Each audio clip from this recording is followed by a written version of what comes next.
Hey, this is Notser. We're the Tier 6 Premium Soviet cruiser Molotov. It has 9 180mm guns, 6 torpedoes, 31 AA defense rating, a surface detect of 12.7 kilometers top speed, 36 knots, total hull 28,400. For my modules, I don't have any because I'm an idiot. For my commander, situation awareness, basic survivability, basic firing training, faster turret traverse, superintendent, and demolition expert. We are on the map Fault Line, and let's just be clear. You're not an idiot for not using modules. I'm an idiot because I told myself multiple times to buy modules and load them on the ship. And I just forgot. And I queued in. I even put flags on. I did all that quick check, and I forgot it. I just can't believe it. So, the Molotov. This ship was released, what, 3 weeks ago? I can't remember. It's all a blur. I just make ship videos and I post them on the internet. But I do believe it's been out for a while. People understand or recognize what it has capable. Initially I said, oh, it's got 180s. That's similar to the Kit-Off. Well, the comments definitely let me know. No. These are special guns that are on the Tier 9. Okay, that's not what I was talking about. I just said, and I think I can say it more again, these have 180mm guns, like the Kit-Off. Now, I'm not saying they are the exact guns on the Kit-Off. It has 180mm guns, like the Kit-Off. So what does that mean? Well, the rate of fire is going to be slower than the other Soviet cruisers, but it's going to be a little bit more punchy. The AP, and by the way, I also forgot to load in the premium consumables. Look how terrible I am. Anyway, because it's a little bit more punchy, the AP is actually very awesome to use. And in this situation, I was trying to see if the Omaha would be dumb enough, and it is dumb enough because he recognizes the threat. He's not going to make the mistake, but if he were to, I would be there ready to go with AP. Instead, we got an enemy Nicholas, who's scouted out by the friendly Phoenix, who is overextended. Can we assist in doing damage? It appears that the enemy team has a significant force that it is pushing, and yeah, we missed just a little bit too tall. It appears there's a significant portion of the enemy team pushing the western flank, and I didn't want to go out without a destroyer to scout out, but look at what one of our destroyers did. He either pulled a Notser, or he's right up against an island. He is a madman. He's in between it all. He's got torpedo bombers, he's got cruisers, he's got battleships that can all engage him. Now, the Soviet cruiser line, the velocity is just so extremely high and laser-like. You got to be really far back from islands to get it over them. Or they have to be very shallow. You can't do the same techniques that you would do in a Des Moines, for instance, that I recently played. So I'm failing hard on the gunfire. I do catch a enemy Cleveland, set him on fire. 2 fires, actually. And for whatever reason, he doesn't put it out. So maybe the Phoenix caught him, lit him up. The Cleveland had to use damage control, and now he's forced to burn for a significant amount of damage. And haven't we all been in that scenario? We've taken fire, the enemy was killed, or what have you, 10 seconds pass, you're like, I'm going to use my damage control. And then out of nowhere, someone gets the luckiest HE shot on you, and it just lights everything on your deck. It's awful. And this enemy Omaha, he's still circling around. We're still trying to get an AP shot. We get 1400, but we don't get the AP shot, right? We want the Citadel. We want a lot of damage. But he's maintaining good angling. So I decide, you know what? Let's hold our fire. Let's surprise the enemy. Because just unloading is not working out. That Cleveland, we've done a significant amount of fire damage, and it looks like the fire's out. Yeah, the fire's out. But that's probably 10,000 points of damage. Maybe. We'll have to check at the end of the match, of course. And I'm just trying to get cheeky. I'm trying to get real cute. Catch this Omaha, showing a perfect broadside. He's a tier 5. I'm a tier 6 with tier 9 guns. I should be able to penetrate his armor and do a lot of damage, and we just don't. We miss out. The Cleveland continues to fall. Oh, screw the Cleveland. Let's go after this Nicholas, and I am really adamant about going after destroyers for a good reason. They're just so annoying. They're so sneaky. They're so impactful, and we hit with AP. Obviously, it doesn't do the kind of damage we want. The Cleveland took a big shot, and now he's only 2,000. But he's leaving the effective range of my ship, probably everyone but the battleship, and the battleship has to wait on his cooldown. The Cleveland might not be there. And I tried to see if I had a shot. There's no way, Notser. There's about 3 islands in between you and that enemy destroyer. The team, not looking good. We've lost 2 on this flank. I believe this flank has lost 2. Yeah, look how crazy that destroyer was, by the way. He tried to go all the way around. Just don't throw your ship away. I know, hey, a destroyer, it's just like a scout tank, right? A light tank from World of Tanks. Just run in and scout them and end the game. No, that's not actually what you're doing. I was setting up a big broadside against the Omaha. I called it out. The friendly got it first, and great for him. Instead, let's try the Kuma. And I recognized that he was slowing down. I just didn't recognize he was coming to a complete stop. But we're obviously able to follow up. Waterline shot. We're really looking for those citadels, and it's not giving us any citadels. In fact, it gives us very little damage, right? 1,300. And the weakness of the Molotov is the armor. You cannot afford to show your armor. The Kuma. Kuma. That was a pretty bad play. I'm sure he realizes it, recognizes it even, and he's probably not going to ever make it again. But that doesn't help me. I didn't get any damage on him. Instead, let's go after the New Mexico. And it's going to do some pretty good AP damage. 3K?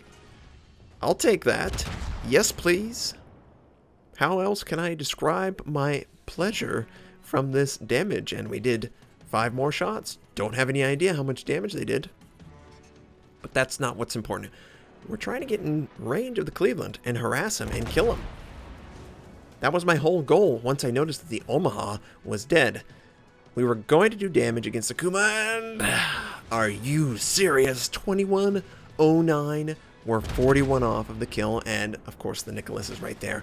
So I fire, and initially I was like, you know what? Cool guys.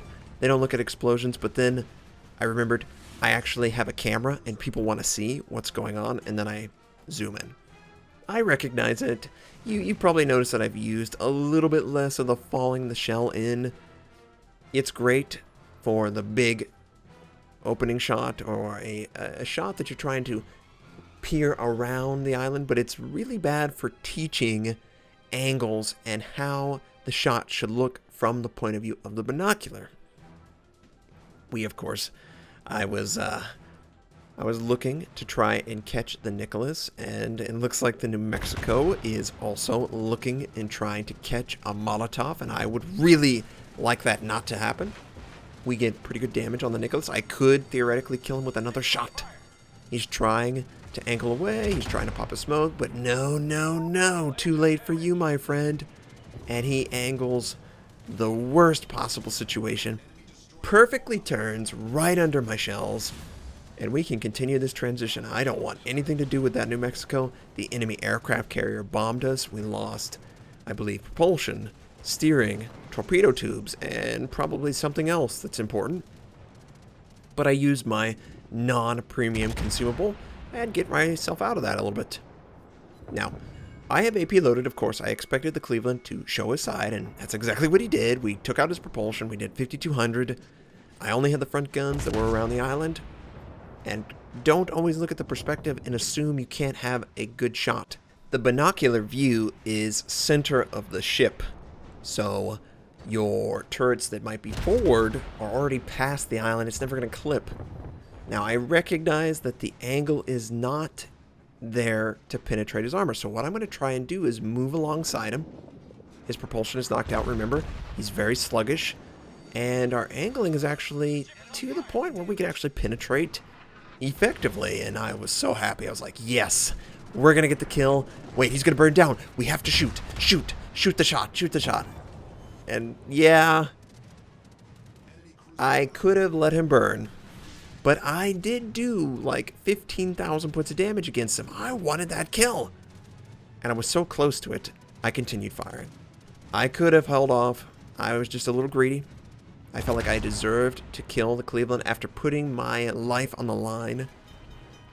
And I don't regret it in the least. I do regret that shot, though. That was a terrible shot.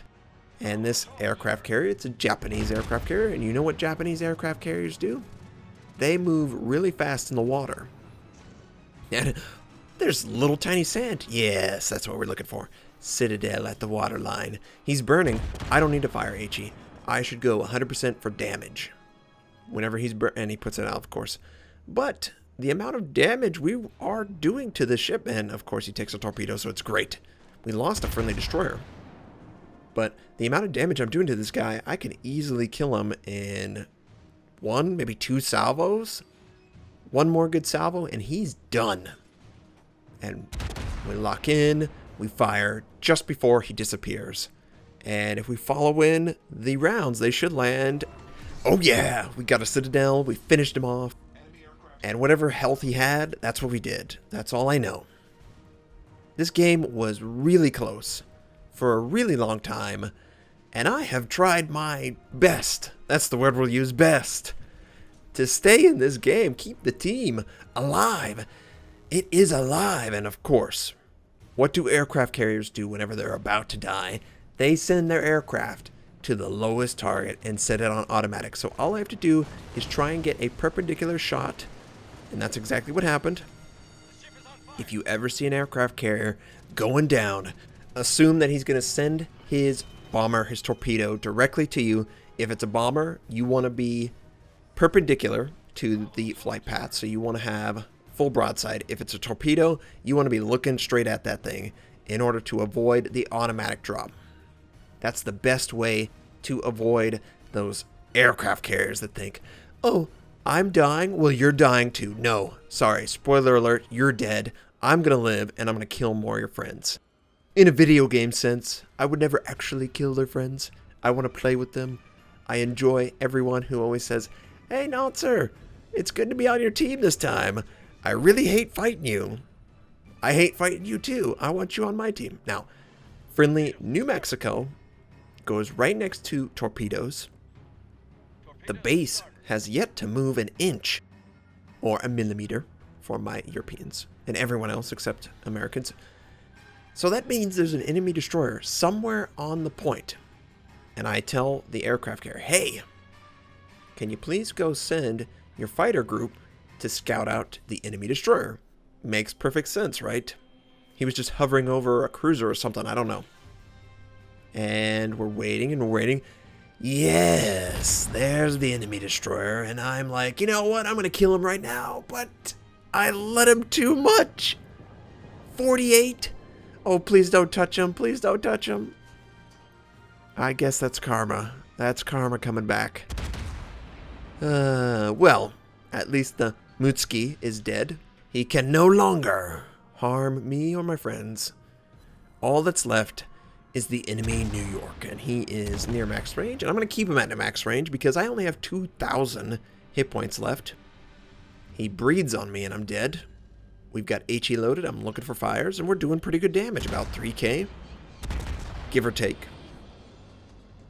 And this game, we've killed 4 enemy ships without losing a single ship at this point.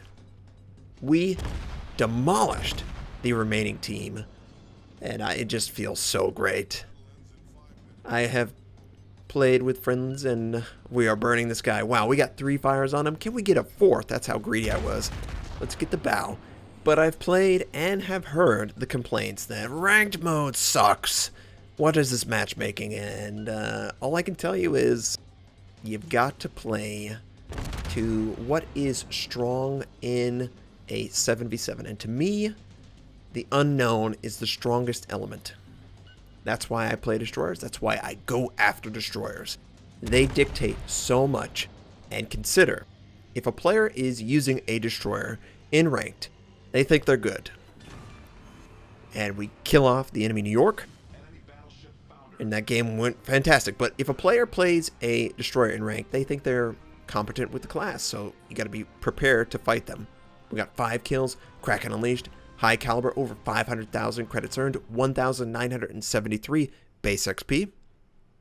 Top 3 did a great job, over 113,000 points of damage. That's nice. 31,000 from fire, so yes, we did a lot of damage to that Cleveland. I hope you enjoyed seeing the Molotov. I hope you have a fantastic day, and I'll catch you next time.